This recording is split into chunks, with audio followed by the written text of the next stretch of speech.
Bueno, estamos con Leandro Morgenfeld para entrevistarlo sobre la pandemia y sobre todo lo que está sucediendo en la actualidad en Estados Unidos. ¿Cómo estás, Leandro? ¿Qué tal, Martín? ¿Cómo estás? Bueno, brevemente, Leandro es coordinador del grupo de trabajo de estudios sobre Estados Unidos de CLACSO, que es el Consejo Latinoamericano de Ciencias Sociales, y lo invitamos para que nos contara un poco cómo ve él la situación que está atravesando Estados Unidos con respecto a la pandemia. Bueno, la pandemia, digamos, de marzo, que se declara como pandemia, que impacta fuertemente en Estados Unidos, fue el inicio de, creo yo, una crisis sistémica de distintos órdenes. Claramente es una crisis sanitaria. Estados Unidos es el epicentro hoy de la pandemia a nivel mundial, con 110.000 muertos confirmados, casi 2 millones de infectados confirmados, seguramente muchísimo más los infectados. Y esta profundísima crisis sanitaria, producto, entre otras cosas, del negacionismo del gobierno de Trump, es decir, la negativa de Trump a asumir los riesgos que tenía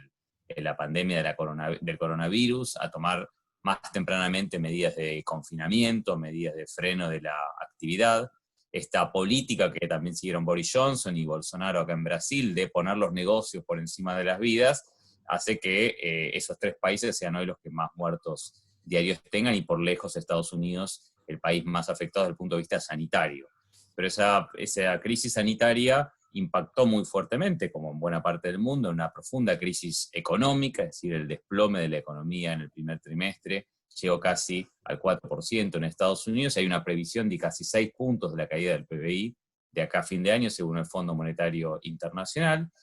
Hubo más de 41 millones de solicitudes de desempleo solamente en los meses de marzo, abril y mayo. Nunca hubo tal cantidad y tan rápida destrucción de empleos en la historia de Estados Unidos. Una crisis social que pone sobre la mesa las profundas desigualdades que hay en Estados Unidos, es decir, el impacto obviamente económico no afectó a todos los sectores, pero tampoco el impacto sanitario. La población afroamericana fue la más afectada por el coronavirus, con índices mucho mayores que el resto de otros sectores de la población norteamericana. Y lo cuarto y último es lo que estamos viendo en las últimas 2 semanas, que es la tremenda crisis política a partir del asesinato el 25 de mayo de George Floyd, este afroamericano que fue, digamos, asesinado por la policía de Minneapolis y que desató una ola de rebeliones como no veíamos desde los años 60. Llevaron al gobierno de Trump, hicieron que Trump profundice ese discurso de odio, ese discurso racista, avale el accionar brutal de la policía, y el 1 de junio llame directamente a movilizar a las Fuerzas Armadas para la represión interna, lo cual desató una enorme crisis política. Y en la última semana vemos como figuras prominentes, incluso del Partido Republicano, generales muy importantes de las Fuerzas Armadas, salen a despegarse de esta iniciativa que lanzó el 1 de junio Trump de amenazar, tomando en cuenta la ley de antisurrección de 1807, con movilizar directamente ya no a las Guardias Nacionales, que son reserva de las Fuerzas Armadas, sino a las Fuerzas Armadas para la represión interna. Es decir, es una crisis sistémica que pone un gran signo de pregunta sobre un año, ya que era un año bastante complejo, porque es un año electoral en Estados Unidos. Dentro de menos de 5 meses, el 3 de noviembre, hay elecciones. Supuestamente va a haber elecciones el 3 de noviembre de este año presidenciales en Estados Unidos. Entonces esto hace que estas 4 dimensiones de una crisis sistémica en Estados Unidos ponen un gran signo de pregunta sobre lo que va a pasar en ese país en los próximos meses. Bueno, muy interesante lo que nos comentás y nombraste tres cuestiones que son los afroamericanos, el racismo discursivo de Trump, que si bien ya venía de antes se intensificó, y estos 40, va subiendo esa cifra de millones de desocupados. ¿Cómo crees que impacta el asesinato de George Floyd y bueno, la solidaridad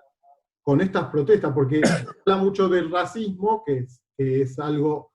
contra lo que la sociedad se está movilizando, pero hay una crisis sistémica y en eso está esa cantidad de desocupados. ¿Cómo crees que eso converge para llegar a este nivel de protesta?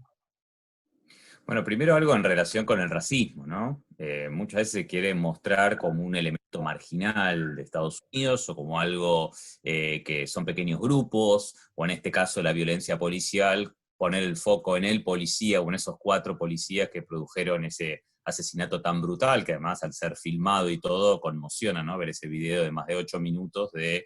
cómo se asesina, digamos, en cámara lenta a una persona que suplicó infinidad de veces que no podía respirar, ¿no? I can breathe es el lema que es hoy de todas las protestas en Estados Unidos y en todo el mundo, que es un símbolo, ¿no? De cómo eso no tiene que ver con un policía, no tiene que ver con ese grupo de policías, no tiene que ver ni siquiera solamente con la institución de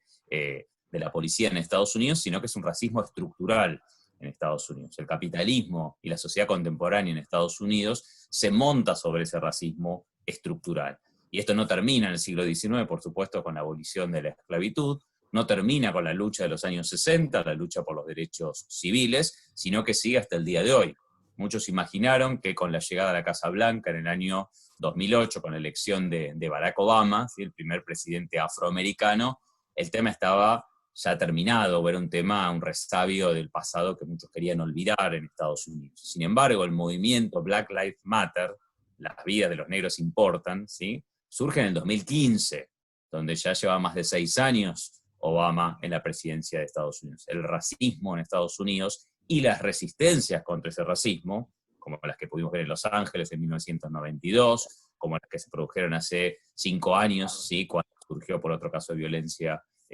contra las minorías afroamericanas en el 2015, el movimiento Black Lives Matter, o como el que está surgiendo ahora, muy, muy fuerte, comparable solamente, creo yo, por su dimensión, su magnitud, su extensión a la de los años 60, es una rebelión contra ese racismo estructural que sufren millones y millones de afroamericanos todos los días. Esto no es por una cosa, si solamente vemos el 2020 hay muchísimos casos de asesinatos por brutalidad policial, no solo de hostigamiento, de asesinatos, crímenes como el que se produjo el 25 de mayo, solamente si tomamos los primeros meses de este mismo año. Creo que es muy saludable, hace más de 50 años que no veíamos una cosa así, una rebelión de estas características en Estados Unidos, incluso en un contexto de aislamiento, incluso en un contexto de necesidad de distanciamiento social por la pandemia.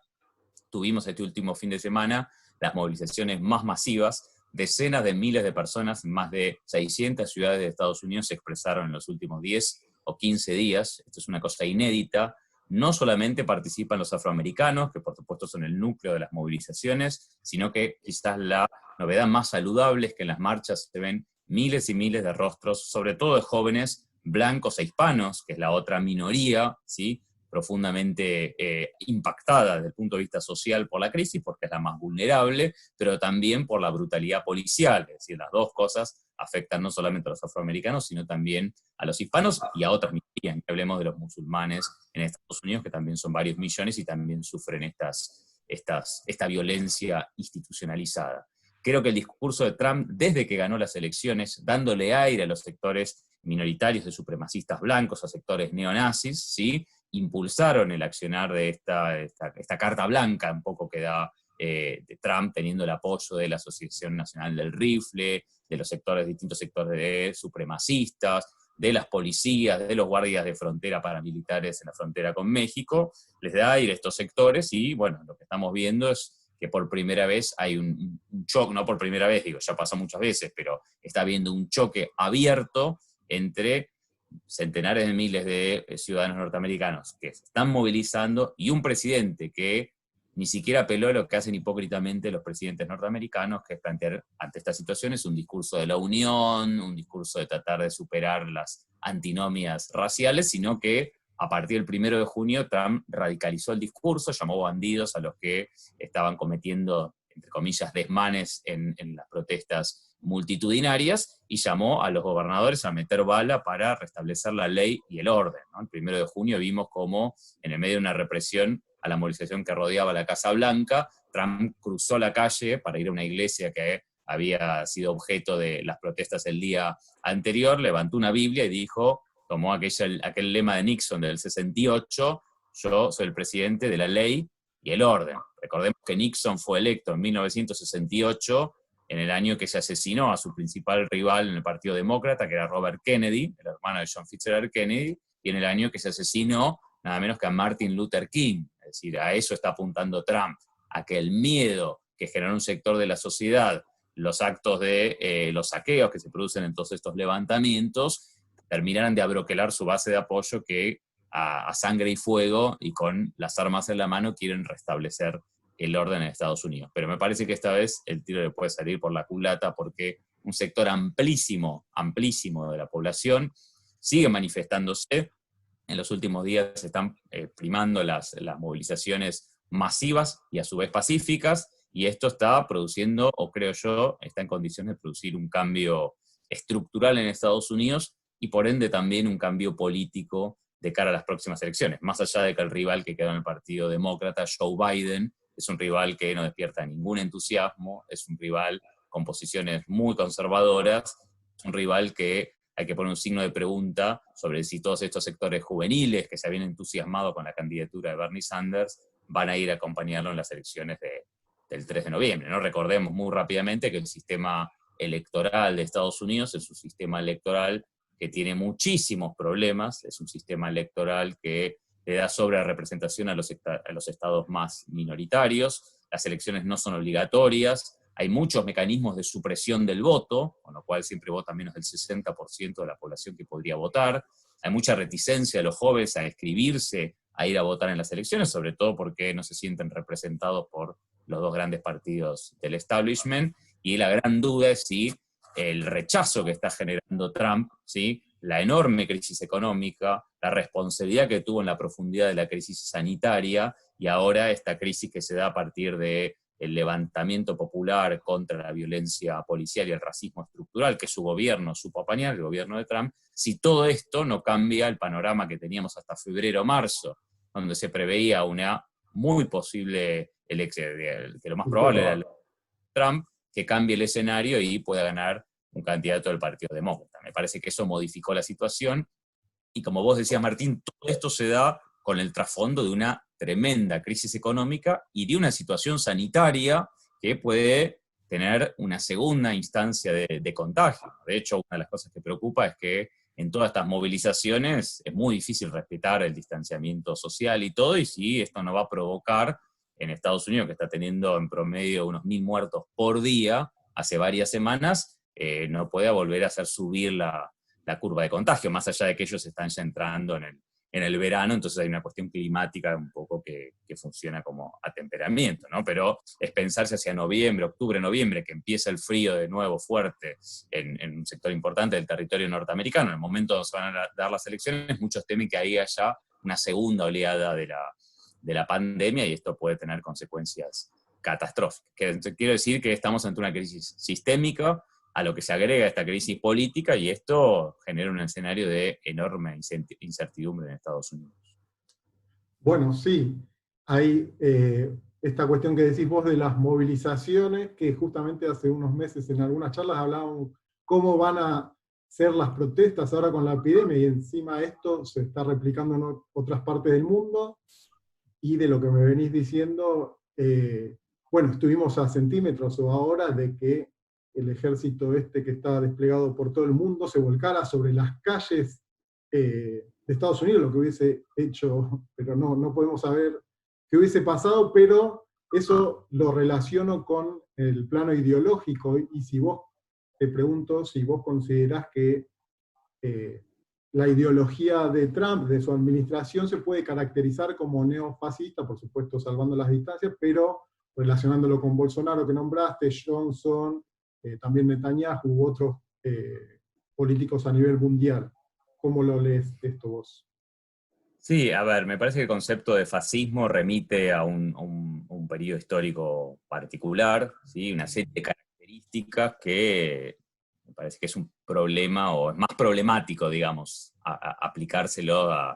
al tipo de liderazgo, al régimen político que encabeza Trump, o en el caso mismo de Bolsonaro, ¿no? Hay un gran debate dentro de distintos cientistas sociales, ¿no? Calificarlos, se puede o no calificarlos como neofascismos a estas expresiones que vos estabas mencionando. Yo creo que claramente el discurso de Trump tiene componentes racistas, ¿sí? Lo vimos en la campaña, donde puso como blanco de su campaña, digo, del 2016, como blanco de sus ataques a los hispanos, a los mexicanos en particular, ¿no? Era un claro componente xenófobo y racista, por supuesto también misógino, ¿no? Fuertemente antihispano y con un profundo autoritarismo, ¿no? Incluso apelando a que la gente se arme, tome las armas, digamos.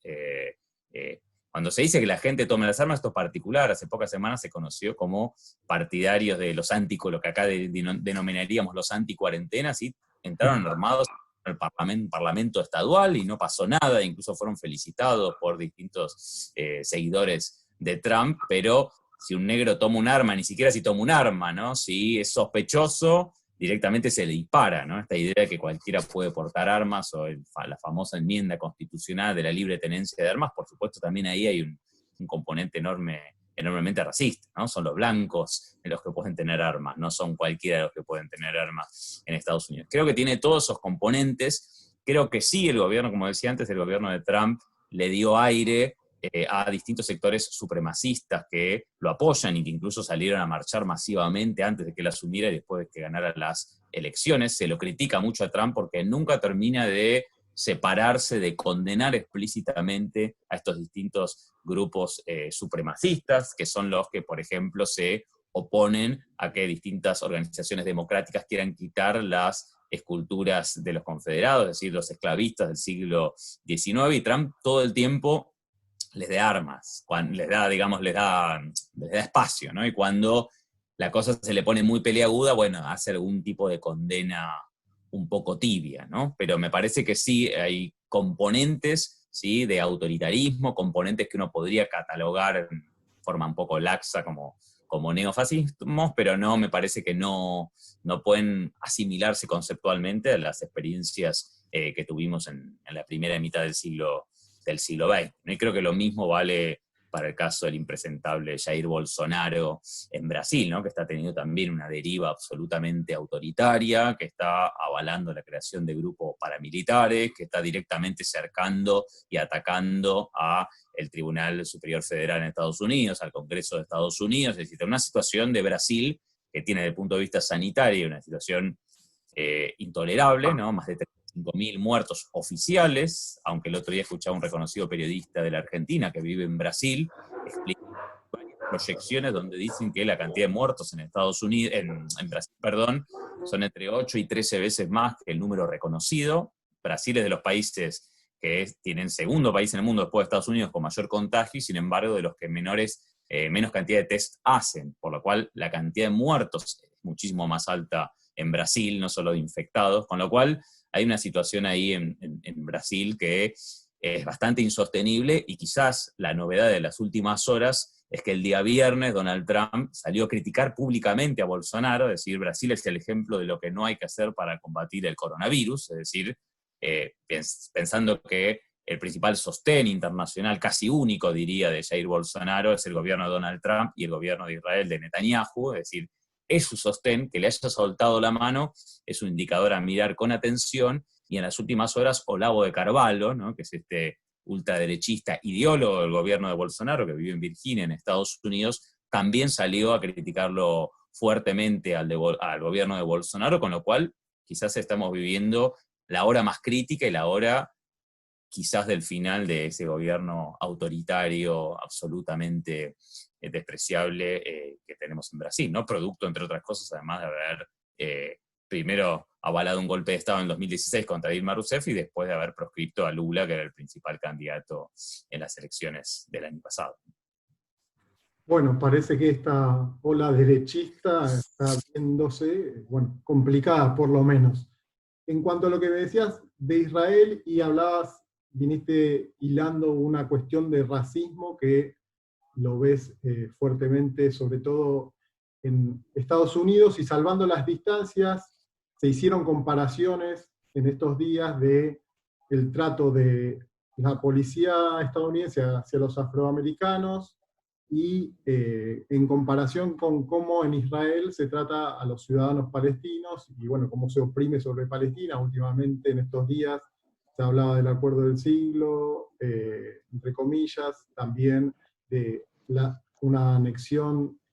unilateral de Israel sobre el Valle del Jordán. ¿Qué opinión tenés sobre esta cuestión, digamos, si estás de acuerdo con estas comparaciones? En realidad las comparaciones entre Estados Unidos e Israel también las hacen en el sentido de sentirse un pueblo elegido, con un manifiesto, una serie de cuestiones, pero llevándolo a lo actual, cómo se aplica la violencia con esta ideología racista que la sostiene. ¿Cómo lo ves eso vos? Bueno, me parece muy ilustrativo que Trump y Bolsonaro, que son las dos mayores expresiones de la ultraderecha a nivel global, tengan como principal aliado al gobierno ultraderechista de Netanyahu de Israel, ¿no? Creo que es bastante sintomático. Si uno ve incluso las manifestaciones que hizo Jair Bolsonaro en los últimos días, rompiendo las recomendaciones de todos los ministerios de salud, salvo el que quedó ahora a cargo de su gobierno, digamos, después de haber depuesto, de haber sacado encima a dos ministros de salud, uno ve la bandera de Brasil siempre al lado de Bolsonaro, abajo la bandera de Estados Unidos y abajo la bandera de Israel. O sea, abiertamente ellos muestran esas dos alianzas como las dos alianzas a privilegiar. Creo que son además los dos mandatarios que apoyaron algo muy grave, violando las disposiciones de la ONU, como el traslado de la capital de Israel a Jerusalén, que es visto como una provocación, que niegan el derecho al pueblo palestino, a pesar de que Brasil fue uno de los países que históricamente, digamos, apoyó el reclamo del pueblo palestino, que boicotean cualquier negociación para que se cumplan las disposiciones de Naciones Unidas, es decir, por lo menos la negociación en pos de que haya una convivencia y un reconocimiento de los dos estados, y en los hechos creo que lo que están haciendo es convalidando el genocidio que está ultimando al pueblo palestino, es decir, apoyando el proceso de ocupación del territorio palestino a través del incremento de las colonias, es decir, todo lo que sabemos, ¿no? Que está haciendo el gobierno derechista de Netanyahu, provocando un desastre, no solamente violando el derecho del pueblo palestino, sino un desastre humanitario entre los palestinos, está avalado, apoyado e impulsado por los gobiernos de Trump y de Bolsonaro. Y me parece que es muy importante decir que, aclarar, ¿no?, que plantear esta crítica a las ocupaciones de los colonos sobre el territorio palestino, a denunciar este boicot a las negociaciones para que se respeten los derechos del pueblo palestino, es decir, criticar las acciones imperialistas, agresivas del gobierno de Israel con sus aliados en Estados Unidos y en este caso Brasil, como estamos diciendo, no tiene nada que ver con criticar al pueblo judío, ¿no? Que es una cosa que todo el tiempo se nos plantea como si fuera lo mismo la condición judía que la condición sionista, que la política del gobierno que en este momento tiene el Estado de Israel, ¿no? Que son cosas muy distintas, pero muchas veces para deslegitimar cualquier posición crítica de estas políticas tan brutales y tan agresivas del gobierno de Israel, se tildan como posiciones antisemitas, ¿no? Y me parece que esa operación, que suele ser bastante exitosa en los medios masivos de comunicación, en el debate público, también hay que denunciarla para desenmascararla, ¿no? Pero me parece que todos los que incluso dentro de Israel son muy críticos de las políticas de Netanyahu, tendrían que estar muy alarmados, ¿no?, esos sectores, de que sus dos principales referentes sean gobiernos racistas, xenófobos, como los de Trump y de Bolsonaro. Me parece que se explican, pocas veces tuvimos como la realidad tan fácil de ver, ¿no?, sin tantos enmascaramientos para entenderla, porque con otro tipo de gobiernos, bueno, la discusión es más compleja de hacer ver, es decir, cuando me acuerdo Julian Assange, que en algún momento dijo en relación al triunfo electoral de Trump, dijo, o la asunción de Trump, dijo, bueno, Obama era un lobo con piel de cordero, bueno, pero Trump es un lobo con piel de lobo, ¿sí? No hay mucho ahí matiz para, digamos, no hay que hacer una operación demasiado compleja para entender eso. Así que yo creo que lo que sí falta es una voz internacional mucho más fuerte, más allá de las voces de los pueblos, diciendo en los organismos multilaterales que justamente desprecia a alguien como Trump, que no se puede avasallar lo poco o mucho que se logró avanzar hasta ahora para lograr una solución pacífica, pero que respete el principio de autodeterminación del pueblo palestino, los derechos del pueblo palestino, que sistemáticamente se vienen violando en los últimos años, ¿no? Incluso el propio Estados Unidos, incluso desde el punto de vista formal, abandonando su posición histórica de reconocer este derecho a los dos estados, ¿no? El traslado de la capital, el traslado de la embajada, bueno, todo lo que, perdón, de la embajada decía antes de las embajadas, ¿no? No de la capital, decía antes de las embajadas a Jerusalén, digamos, todo esto que es gravísimo y que no fue suficientemente, creo, rechazado yo por la comunidad internacional. No, por supuesto, bueno, eso es un tema que también estas temáticas que estamos planteando se derivarían en otros temas, bueno, en el BDS, el boicot, desinversiones y sanciones, que se emparenta con el apartheid en Sudáfrica, y por eso me interesaba preguntarte estas cuestiones, sobre todo relacionadas con el racismo, y hicimos, bueno, un salto geográfico de América hacia Medio Oriente, y me interesaba preguntarte sobre algunas cuestiones geopolíticas. Bueno, a la caída de la Unión Soviética, hay un vuelco hacia una invasión que se llamó nuevo imperialismo para algunos autores, sobre Medio Oriente, sobre también Asia Central, que eso fue cambiando, digamos, en los últimos 10 años hacia el pivot asiático, hacia China, sobre todo a partir del 2011. ¿Qué lectura haces de estos cambios, de este desplazamiento geopolítico, ya que venimos hablando de Estados Unidos, y es el que impulsa, digamos, la ocupación del vacío impresionante, la implosión de la caída de la Unión Soviética, que ahora parece lejana, pero estas 3 décadas, digamos, tienen cambios llamativos? Sí, sin duda creo que desde la disolución de la Unión Soviética, que algunos imaginaron como el periodo del fin de la historia, ¿no? Fukuyama, recuerdo, ¿no? Terminó la historia, se impuso Estados Unidos, vamos hacia una unipolaridad, digamos, donde Estados Unidos logra establecer una hegemonía que no puede ser desafiada por nadie. La historia mostró bastante rápidamente que era un análisis erróneo. La declinación relativa de Estados Unidos y el ascenso de China y otros actores es un dato de los últimos años, no es algo de ahora, ¿no? La crisis del 2008 profundizó ese proceso que, por ejemplo, en nuestro grupo de Claxo Estudios sobre Estados Unidos llamamos un proceso de transición hegemónica, ¿no? Y hoy creo que hace 2 o 3 años, que esto ya es aceptado por todos, la gran discusión es cómo se va a procesar esa transición hegemónica, donde Estados Unidos ya no puede dominar como antes, está emergiendo China, y hay muchísimos debates. Bueno, ¿qué carácter tiene China? ¿Cuál es el mundo que quiere construir China? ¿Cómo se puede procesar ese proceso de transición hegemónica? Si uno mira históricamente, lo que pienso y miro desde la historia, hasta ahora todos los procesos de caída de un imperio y subida de otra potencia imperial se tramitaron a través de enfrentamientos bélicos de gran escala, las últimas, las 2 grandes guerras mundiales. Hasta ahora no hubo nunca una transición pacífica, ¿no? Pero hay un gran debate. Muchos dicen, bueno, hoy en día las economías están tan interrelacionadas que esa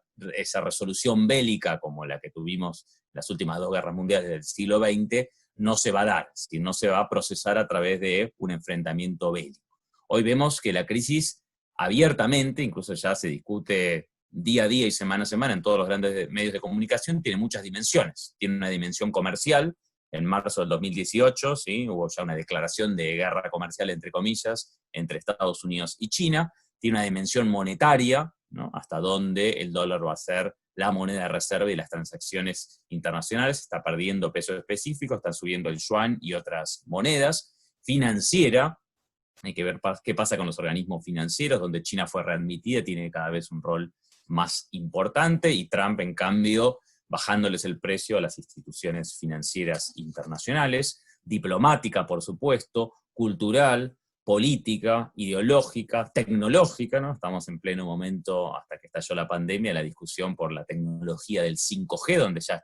China está por delante de Estados Unidos, y hasta militar. No quiere decir esto la necesidad necesariamente un enfrentamiento directo, pero China con algunos de sus aliados, entre otros Rusia, ¿no? Están modificando la ecuación militar, donde sin duda es la única de las áreas donde Estados Unidos tiene todavía una primacía incuestionable, pero ya China es el segundo país en inversión militar anual, ¿no? En términos de su gasto militar anual. Entonces la crisis y digamos, el enfrentamiento tiene todas estas dimensiones, La gran discusión es si la resolución va a ser a través de un enfrentamiento. Ellos dicen, bueno, puede ser un enfrentamiento, no necesariamente con una deriva de un enfrentamiento militar tradicional, pero sí, sí de un enfrentamiento, y otros dicen, no, va a ser una asociación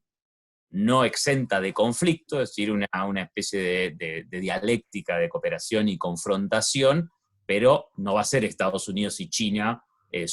subordinado, como estableció Estados Unidos con la Unión Europea, la Unión Europea y Japón desde los 90 en adelante, sino que va a ser una relación compleja, nunca en un equilibrio estable, entre dos potencias ya al mismo nivel. Yo creo que vamos más hacia esa situación, pero como vemos, cada año tenemos novedades. Me parece que el fuerte impacto de la pandemia en Occidente y en particular en Estados Unidos y el mal manejo que hizo están acelerando, ¿sí? El proceso de transición hegemónica. Es decir, estamos viendo hoy que China, que igual tiene muchísimos problemas económicos, sociales, ¿sí? Y de su proyección global con esta pandemia, pero China por ahora está saliendo mucho mejor parado que Estados Unidos, acelerando este proceso de transición hegemónica. Paradójicamente, Trump ganó como diciendo yo voy a frenar a China, make America great again, vamos a hacer grande de nuevo Estados Unidos, pero puede ser el canto del cisne, es decir, es una expresión de cómo Estados Unidos está perdiendo el liderazgo, es decir, el repliegue de Estados Unidos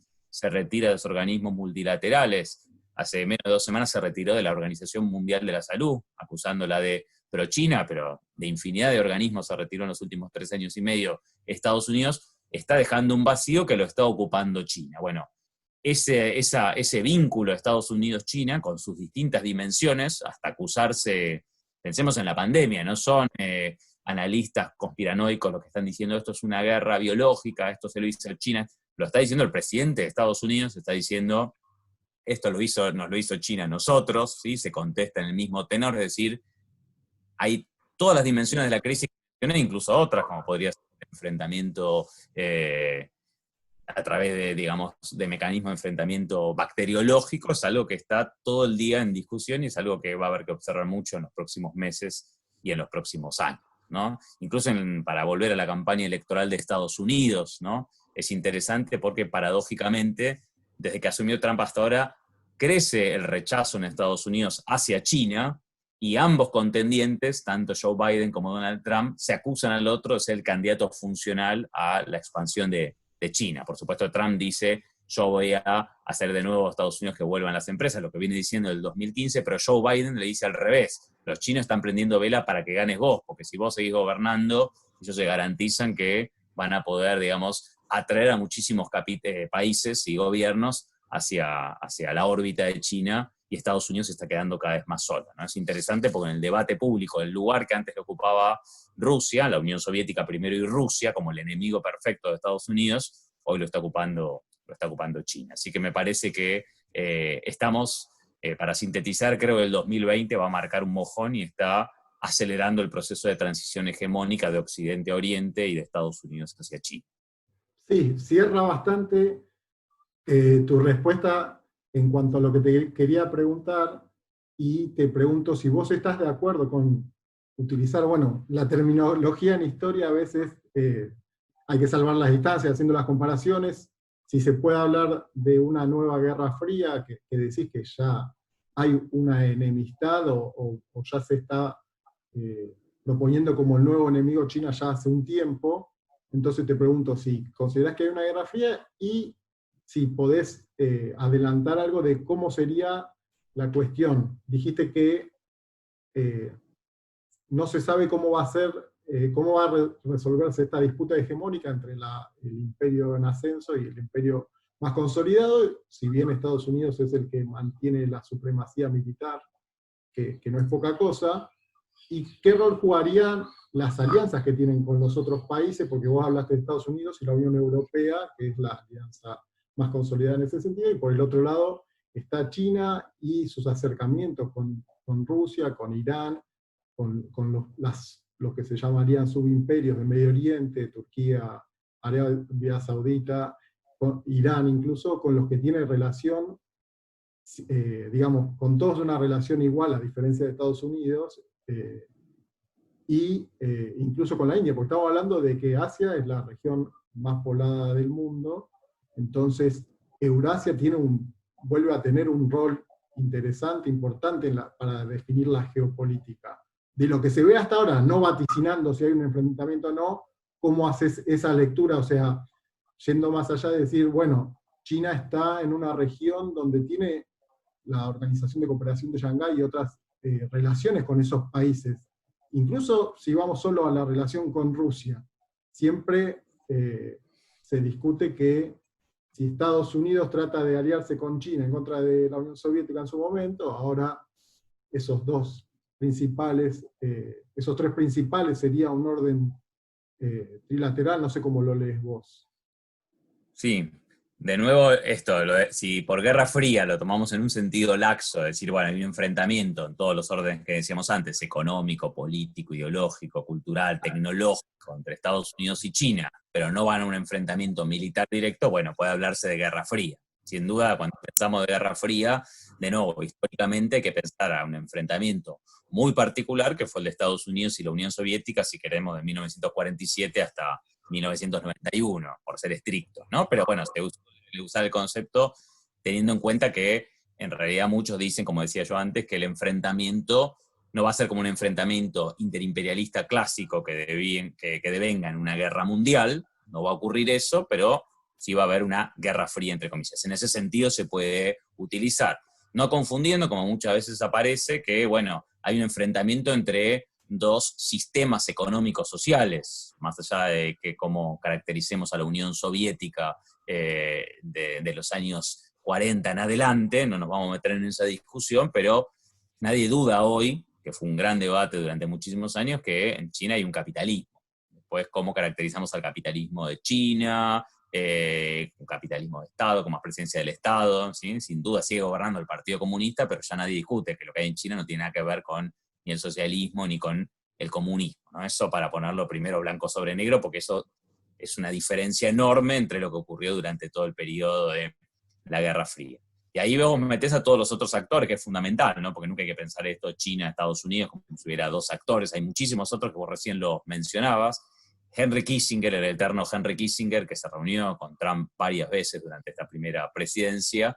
decía algo así o le recomendaba como nosotros tenemos que quebrar el eje Moscú-Pekín. Es decir, si están juntos Rusia y China por su dimensión geográfica, su dimensión demográfica, por el poderío militar de Rusia, que no tiene poderío económico, pero sí militar, influencia política, es una alianza que nosotros tenemos que quebrar. Entonces le recomendaba hacer algo similar, pero contrario a lo que había hecho durante el gobierno de Nixon en los años 70, que fue reconocer a la China de Mao para provocar el split, la separación sino-soviética, es decir, separar a China y la Unión Soviética. Es decir, acercate a Rusia de Putin y separate de China. Bueno, eso fue muy resistido por el establishment político y militar en Estados Unidos. ¿Se acuerdan, digamos, que se acusó incluso directamente a Putin de haber participado en las elecciones para que ganara Trump? Y cayeron varios de sus funcionarios cuando negaron estos encuentros que habían tenido ilegales en Estados Unidos, y no pudo producirse ese acercamiento. Lo que vemos en los últimos años es que Pekín y Moscú tienen un creciente entendimiento, con lo cual fracasa Estados Unidos en eso. China hace varios años que alentó el grupo de los BRICS, justamente incorporando también a Rusia o Brasil cuando tenía el gobierno anterior, y después a Sudáfrica, es decir, la nueva ruta de la seda, ¿sí? Digamos, ese suerte de plan Marshall, si queremos, ya que usamos términos para otros contextos históricos, es decir, que incluye ya 100 países, es decir, un megaproyecto de infraestructura, digamos, financiado por China, que atrajo a gobiernos de los más disímiles, es decir, China está siendo muy proactivo, ¿sí? en todos los órdenes, en el orden económico y en lo que se llama diplomacia económica, para construir en el eje asiático, pero también con actores de Sudamérica, de América Latina en general, de África y de Europa, ir alejándolos un poco de la esfera de influencia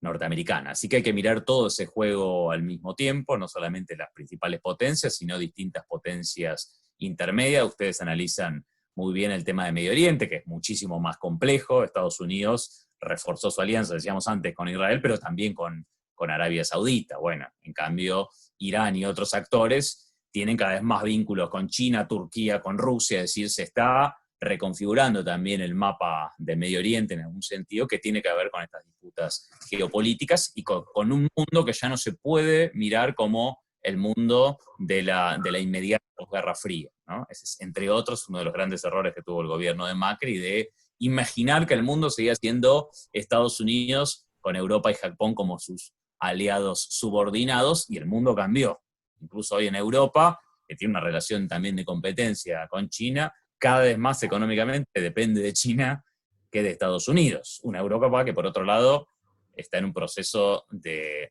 gran incertidumbre en cuanto a su proyecto estratégico de la Unión Europea. Se acaba de concretar el Brexit, un gobierno en Gran Bretaña, el Reino Unido de Gran Bretaña, más cercano al aliado estratégico de Trump. Otra serie de gobiernos que intentan mantener, digamos, con el pulmotor a la Unión Europea, pero también el crecimiento de distintos sectores euroescépticos, ¿sí? Que son parte incluso de esta internacional de ultraderecha que distintos aliados incluso de Trump están promoviendo en la región para de alguna manera dinamitar la Unión Europea. O sea, en síntesis, creo que es un mundo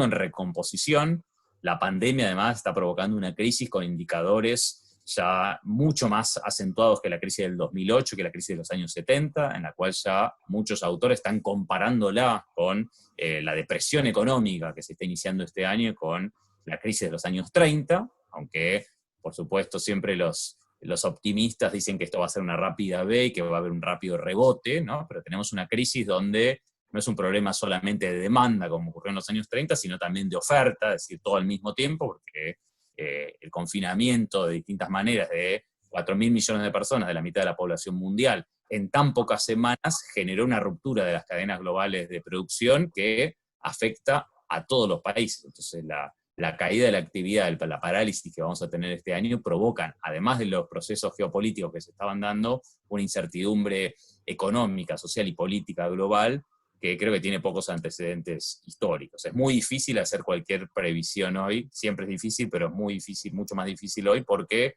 estamos atravesando un proceso muy dinámico, muy acelerado y muy novedoso, ¿no? Bastante inédito en algún sentido. Bueno, muchas gracias, Leandro. Daría para seguir conversando sobre algunos de estos temas, pero te quiero agradecer la entrevista. Muchas gracias a vos, Martín, y saludos a toda la gente del Observatorio Geohistórico de Luján. Bueno, muchas gracias.